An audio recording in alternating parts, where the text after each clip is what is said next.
Hello बच्चों, let's read the question. The question says mass of nucleus is option A equal to mass of nucleons, option B more than mass of nucleons, option C less than mass of nucleons and option D may be more और less depends on size of nucleus. So question में यहाँ पर बोल रहा है कि जो मास of nucleus होता है उसके लिए कौन सा गिवन स्टेटमेंट ट्रू होगा. तो सॉल्व करते इस प्रॉब्लम को. पहले नोट डाउन करेंगे हम अपना की कॉन्सेप्ट. तो देखते हैं कि जो न्यूक्लियस है ये होता क्या है. तो इसको हम लिखेंगे की कॉन्सेप्ट में. की कॉन्सेप्ट. तो बेसिकली जो न्यूक्लियस होता है किसी भी एटम का वो न्यूट्रॉन और प्रोटॉन से मिलकर के बना होता है. ठीक है, तो लिखेंगे इसको. Nucleus is made of neutron and proton. Neutron and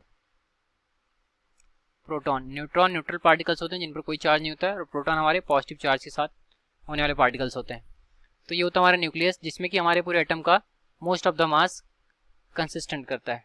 ठीक है, अभी यहाँ पर बोल रहा है कि मास ऑफ न्यूक्लियस जो होता है उसके लिए कौन सा स्टेटमेंट करेक्ट है.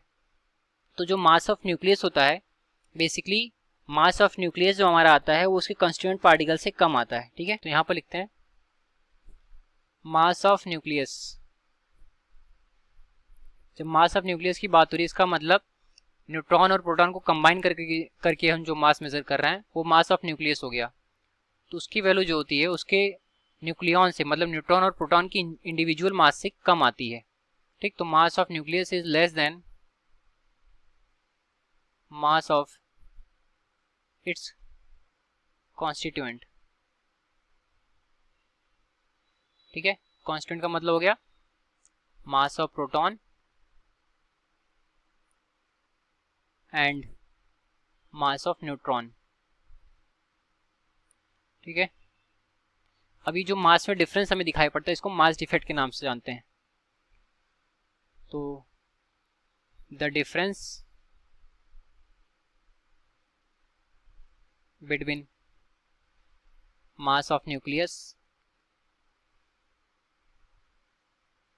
nucleus and its constituents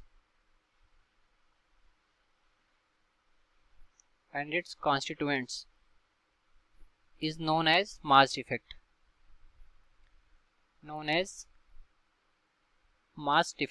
ठीक है, जिसको हम डेल्टा m से रिप्रेजेंट करते हैं.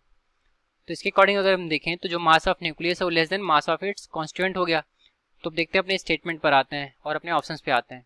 तो जो हमारा ऑप्शन है जिसमें बोला less than mass of nucleons, तो ये ऑप्शन हमारा करेक्ट होगा. ठीक है, तो ऑप्शन नंबर सी करेक्ट हो गया.